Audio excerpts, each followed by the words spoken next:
So I don't think Breakout was any one person's idea. It kind of came out of us talking about how to continue to engage people in a way they're willing to take more steps on their journey with God.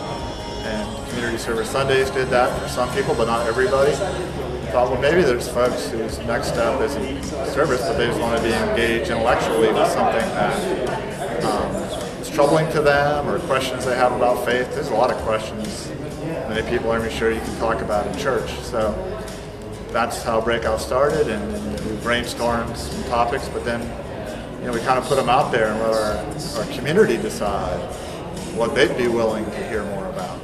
The church will spend a lot of time, centuries in fact, and deliberation in church councils, working out any number of issues today that Christians today take for granted. Instead of thinking in terms of something has to be either or, like it's science versus religion, or it's one or it's the other, we need to change our thinking and our language and think of both and. And the way you can do that is by understanding levels of questions. So we ask questions at different levels. And I'm told that the previous train has been completely, every passenger has been killed. Because trains going from India to Pakistan were being stopped, and going from Pakistan to India were being stopped by people of the other religion. And they would kill every passenger in the train except the driver, to make sure the driver arrived at his destination. Full of a train of dead people. Now that's my first memory, so I grew up with this terrible memory of fear and hatred and anger all around me. And I was then educated up in the hills of Pakistan by these wonderful Catholic priests. We started going to St. James about 14 years ago.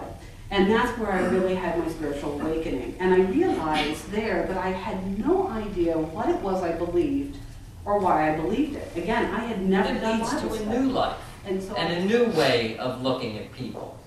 Now, again, this isn't a matter of saying who's right and who's wrong, but before we look at these... It's very important to have the stories of people from our own community, people just like them, who are wrestling with these questions and don't have answers, but are willing to learn, to grow, to be with others. Our response, I don't know that we're the arbiters of the answer to these questions here either,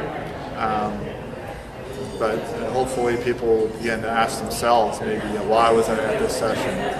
What resonated with me? Who do I want to go on a journey to explore more of this with? So I think that's the legitimate way for God to do His work, not only in our lives and our hearts, but also in the world.